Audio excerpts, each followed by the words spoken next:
Troy knows how to bring it. I appreciate that. It's great to be here. We came from South Carolina. It's colder here. And a lot of y'all are saying, oh, no, it's warm. No, it's not. No, it's not.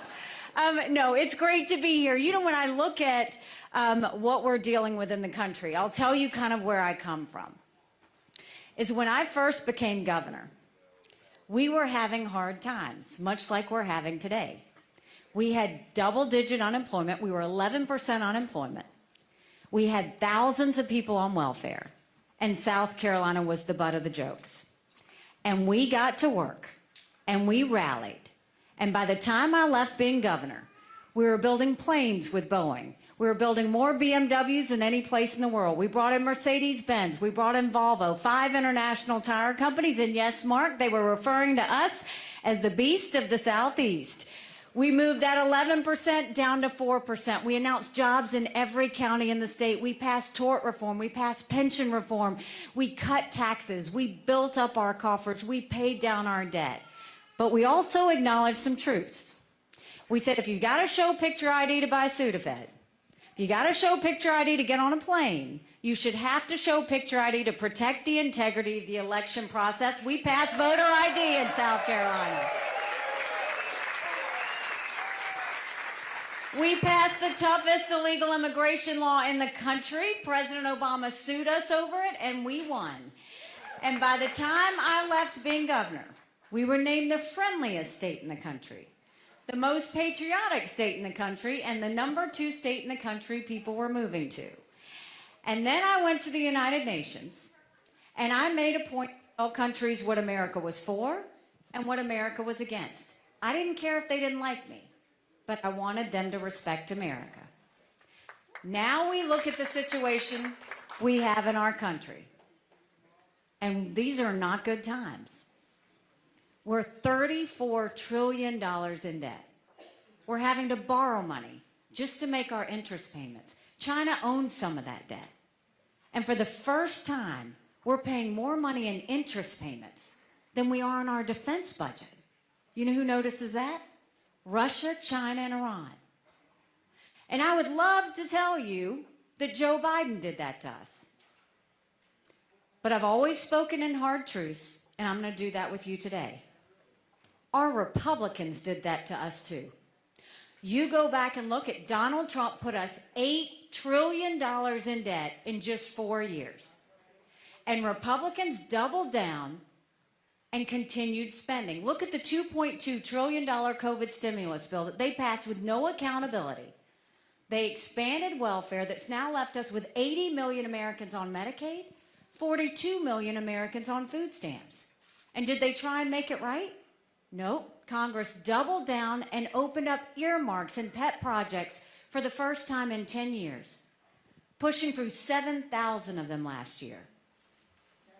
At some point, they have to start understanding the value of a dollar. So how do we fix our income? The first thing I say is we need to start by clawing back the $100 billion of unspent COVID dollars that are still sitting out there.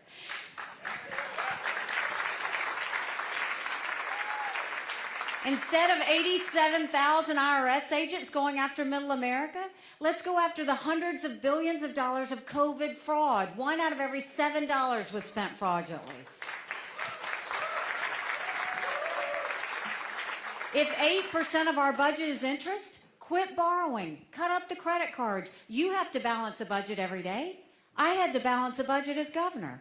Why is Congress the only group that refuses to balance a budget?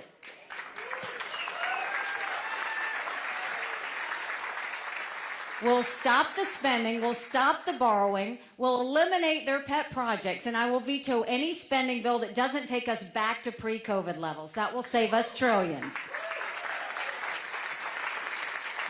Then we'll take as many federal programs as we can and send them down to the state level. That will dramatically reduce the size of the federal government, but it will empower people on the ground. Think education, think healthcare, think welfare, think mental health. If we cut the strings and sent those resources down, I would much rather have it be closer to the people than decided by Washington bureaucrats.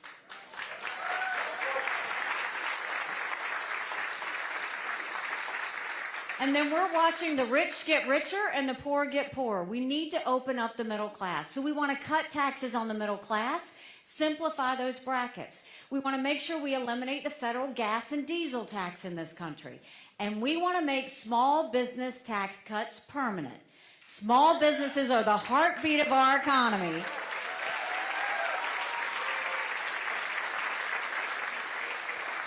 Small businesses are the heartbeat of our economy. We need to start acting like it.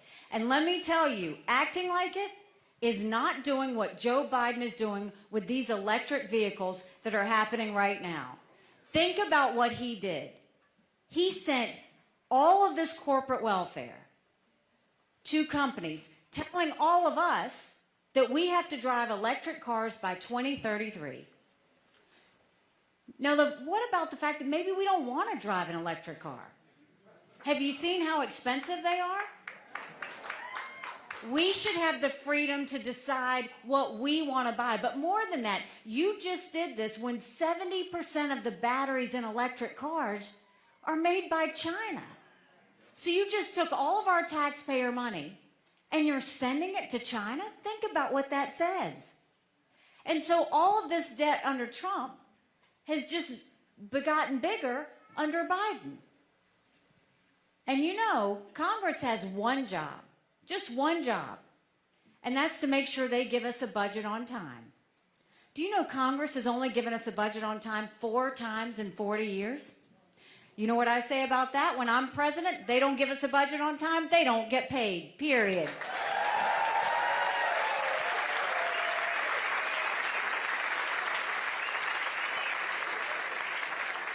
Don't you think it's finally time we had term limits in Washington, D.C.?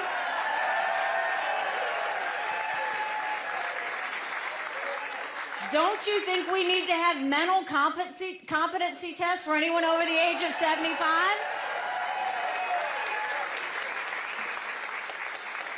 Now, I want to say this. I'm not being disrespectful when I say that. We all know people over 75 that can run circles around us. And then we know Joe Biden. Congress has become the most privileged nursing home in the country. This is nothing to play with. These are people making decisions on the future of our economy. These are people making decisions on the future of our national security. We need to know they're at the top of their game. We don't have time to play like that. And speaking of that, what about the border? I can't even believe this would happen in the United States of America. 9 million illegal immigrants have come across that border. We had more fentanyl cross the border last year that would kill every single American. Number 1 cause of death for adults 18 to 45, fentanyl. And don't think for a second China doesn't know what they're doing when they send it over. So when I told you we passed the toughest illegal immigration law in the country, what I want to do is take what we did in South Carolina and go national with it. We'll do a national E-Verify program where every business has to prove that the people they hire are in this country legally.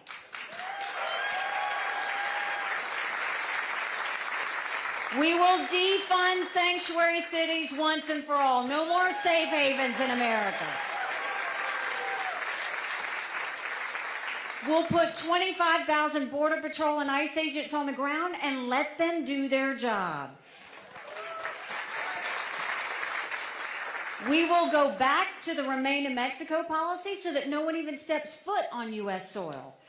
And instead of catch and release, we'll go to catch and deport. That is how we will stop what's happening on the border. And look at what happened last week. They actually had a border bill last week, right? And if you look at the bill, the good part of the bill was it strengthened asylum laws. We need to strengthen asylum laws. 3 million illegal immigrants came under Trump's watch because we didn't have strong asylum laws. The weak part of the bill was it didn't have the Remain in Mexico policy. We need to have that. And it had a 5,000 person threshold. We don't even need a 1 person threshold. We need to know we're vetting anybody and everybody that comes in here. But what went wrong is Congress needed to get in a room and figure it out and not come out until they passed a strong bill. But instead, what'd they do? They went home for 2 weeks on vacation. The other problem was Trump went and told Congress not to pass anything until after the general election because it would hurt him. We can't wait one more day for them to pass a strong border bill.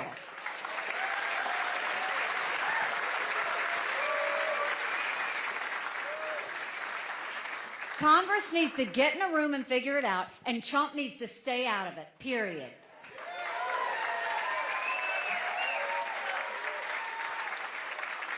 And you know, growing up in rural South Carolina, my parents always taught me, you take care of those who take care of you. But I'm going to ask you if we're taking care of those who take care of us. Right now in America, over 35,000 of our veterans are homeless. 1 in 3 suffers from PTSD or thoughts of suicide. We lose 22 heroes a day to suicide. If a veteran needs a doctor's appointment at the VA, on average, it takes 29 days. Why 29 days? Because on the 30th day, they can go to the doctor or hospital of their choice. So midway through the 29 days, they get a call to reschedule, and the clock starts all over again. It's shameful how we treat our veterans.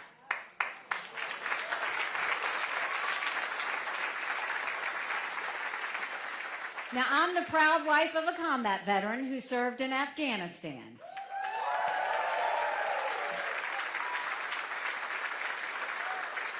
And when Michael came home to us, that was a lot of prayers answered. But that was the easy part. When we got home, life got hard. Michael couldn't hear loud noises. He couldn't be in crowds. Life had passed him by for the year that he was gone, and the transition was tough. We can't just love our men and women when they're gone. We gotta love them when they come back home, too.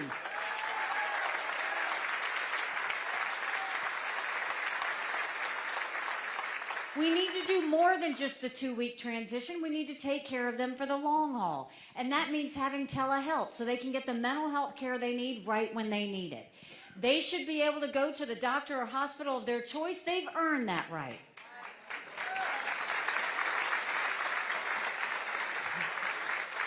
And I think the best way we go about taking care of VA health care, I think every member of Congress should have to get their health care from the VA, and you watch how fast that gets fixed.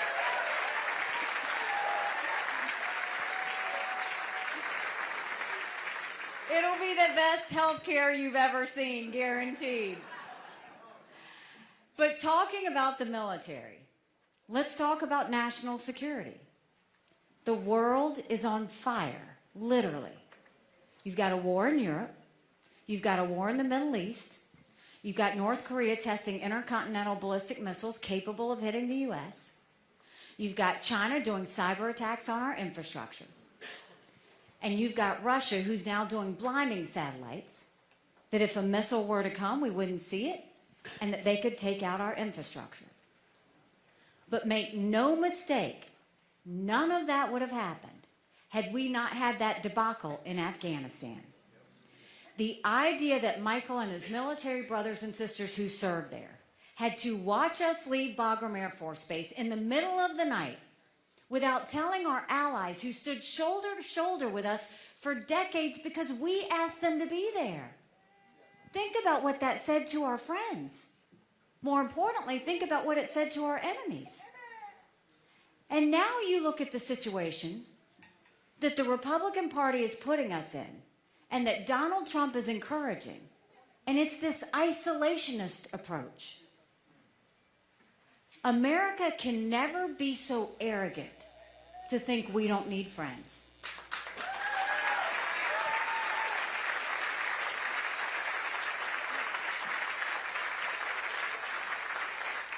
After 9/11, we needed a lot of friends.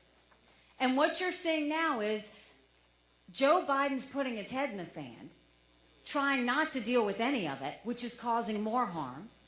And Donald Trump's wanting to walk away from all of it and thinking that if he turns away, that this won't affect us. And what's worse is Donald Trump is telling you that you have to choose between whether we prevent war around the world or whether we secure our border. Now, first of all, securing our border is priority number one, period. We've got to get that done. But understand, dictators, terrorists, and thugs always tell us what they're going to do. They're very transparent. Hamas said they were going to invade Israel. They did. China said they were going to take Hong Kong. We watched it during COVID. Russia said they were going to invade Ukraine. It happened. China says Taiwan is next. We better believe them. Russia said once they take Poland and the Baltic, once they take Ukraine, Poland and the Baltics are next. Those are NATO countries that immediately puts America at war. This is about preventing war. It's always been about preventing war. And I look at what Donald Trump said in South Carolina. He said he would actually encourage Putin to invade our allies.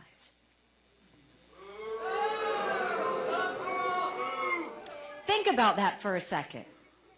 Trump is siding with a thug where 500,000 people have been wounded or killed because Putin invaded Ukraine.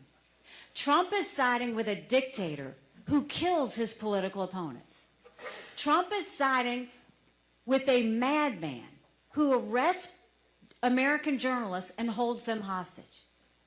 Trump is going to side with Putin, who's made no bones about wanting to destroy America, over our allies that stood with us after 9/11? What are we doing? We're better than that.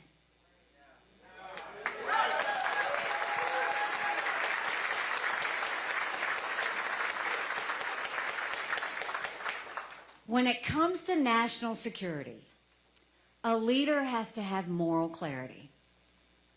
A leader has to know the difference between good and evil. I'll be the first one to say that we shouldn't give cash to any country, friend or enemy, because you can't follow it and you can't hold it accountable. But when it comes to preventing war, we need to be able to tell the American people that, because a president and Congress, their number one goal is to prevent war. A president and Congress, their number one goal should be protecting Americans. And that means national security. So it's wrong to make you think you have to choose between that and the border. If we supported Ukraine and Israel and secured the border, do you know that's less than 20% of Biden's green subsidies? We need to start having them tell you the truth. Look, we know how to fix our national security. We know how to deal with our domestic policies. But we need to acknowledge that this is a time where we have to decide what we're going to do. Are we going to choose more of the same? Or are we going to go in a new direction? More of the same is not just Joe Biden. More of the same is also Donald Trump. You look at the fact that 70% of Americans have said they don't want Donald Trump or Joe Biden in this next election.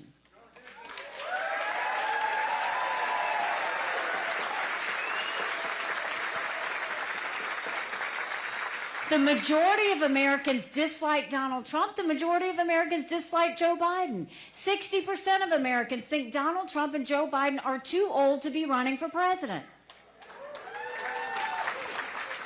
Do we really want to have a country in disarray and a world on fire and have our two candidates be in their 80s?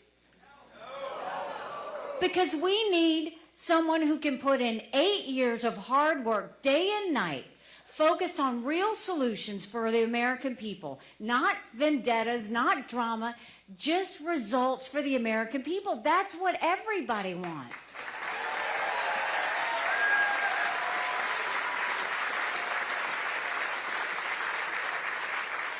And more than that, look at the chaos that is happening under Joe Biden and Donald Trump. It's not normal under Joe Biden for him to turn around and allow millions of illegal immigrants to come in and not stop them. It's not normal for America to have all of these wars surrounding her. And then you look at Donald Trump. It is not normal for him to take $50 million of campaign contributions and pay him towards his personal court cases.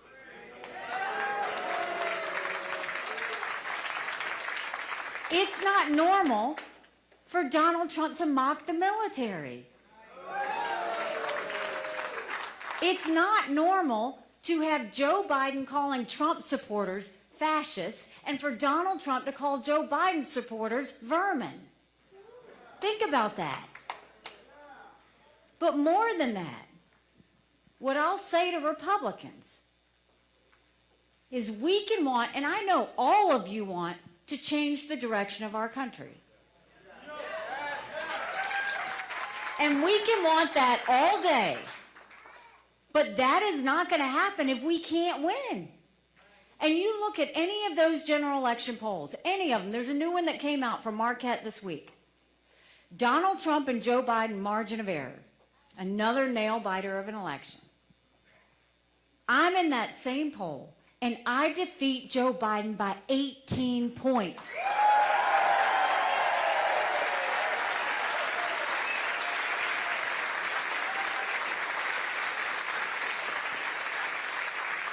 That's bigger than the presidency. That's House, that's Senate, that's governorships, that's school boards. But more than that, you win by double digits. That's a mandate going into D.C. to stop the wasteful spending and get our economy back on track. That's a mandate to get our kids reading again and go back to the basics in education. That's a mandate to secure our borders with no more excuses. That's a mandate for law and order back in our cities.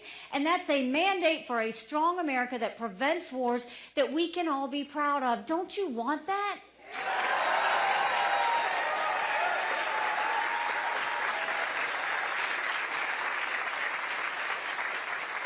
Because we could have that. But in order to have that, it's going to take a lot of courage. Courage for me to run. And courage for every one of you to know. Don't complain about what happens in a general election if you don't vote in this primary. It matters.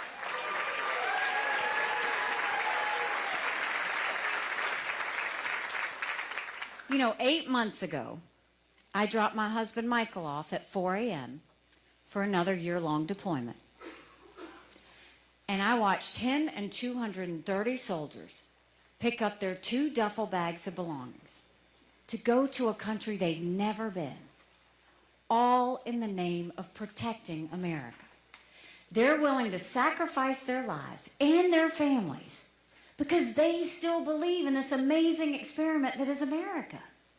So if they're willing to sacrifice for us there, shouldn't we be willing to fight for America here? Because we have a country to save.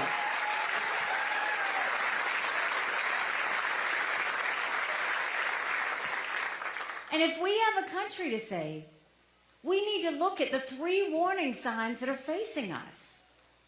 The warning signs are that you can't be going down this national cliff when it comes to our fiscal situation and have our dollar weakening by the day and just forget that it's our money they're spending. And Donald Trump is showing no signs of wanting to do anything to correct it. And you can't go down this route of isolationism where all you're doing is pushing us further into war. You're not pulling us back from war. And you can't have a candidate who's going to win a primary who can't win a general.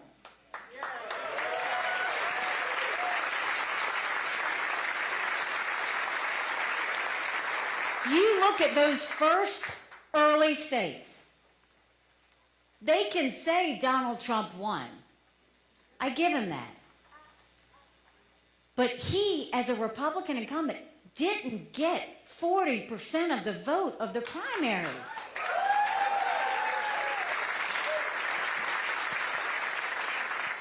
And so the issue at hand is, he's not going to get the 40% if he's going and calling out my supporters and saying they're barred permanently from MAGA. He's not going to get the 40% by calling them names. He's not going to get the 40% by trying to take over the RNC so that it pays all his legal fees. He's not going to get the 40% if he is not willing to change and do something that acknowledges the 40%. And why should the 40% have to cave to him?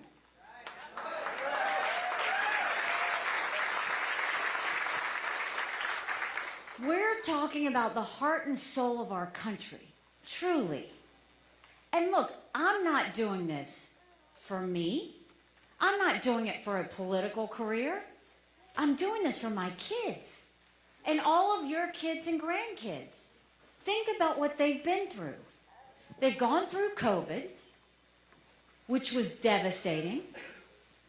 They're looking at this debt that Trump and Biden have just built up, and they're wondering what it means to them.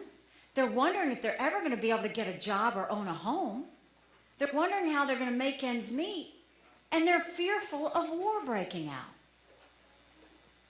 They deserve to know what normal feels like.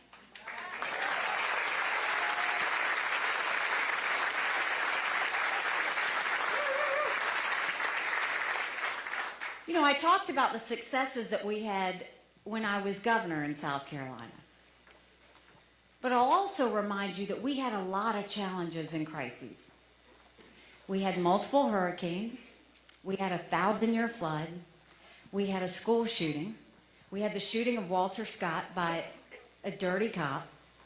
And we had the loss of 9 amazing souls by a white nationalist at Mother Emanuel Church.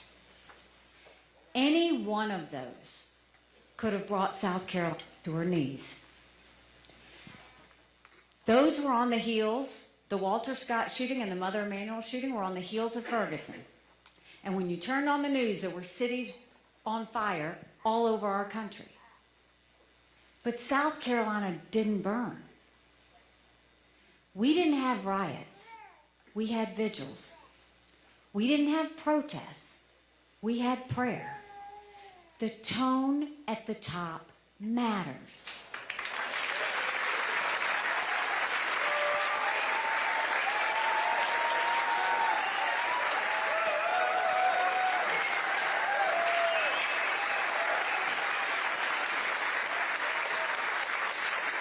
We don't need leaders telling us who's good and who's bad and who's right and who's wrong. We need leaders who bring out the best in people and get us to go forward. That's what we're facing right now.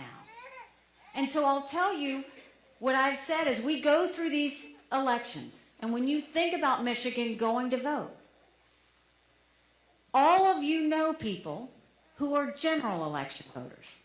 We all know them. You'd be surprised at how many of your friends and family are just general election voters. I want you to send them a message from me. In a general election, we're given a choice. In a primary, we make our choice.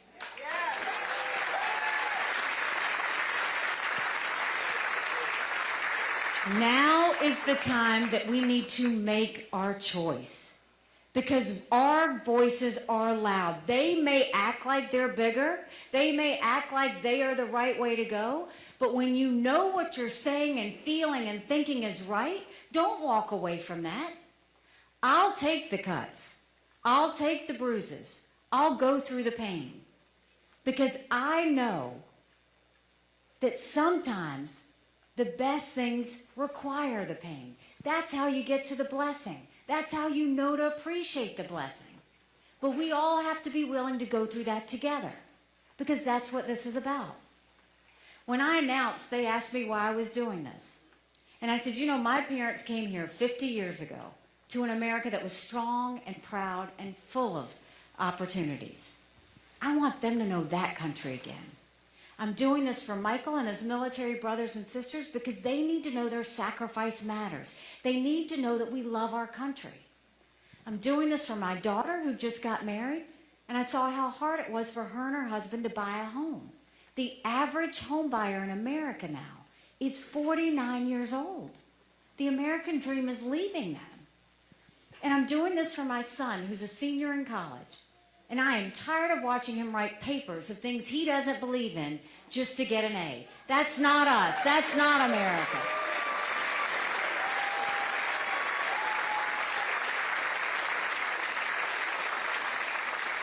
And for the first time, 81% of Americans don't think their kids are going to have as good of a life as we did. We can't be okay with that. I'm not okay with that. We have a country to save. But I'll promise you this, if you will join with me in this movement, if you will join with me in this fight, I promise you Our best days are yet to come. Thank you very much. God bless you. Thank you, Michigan.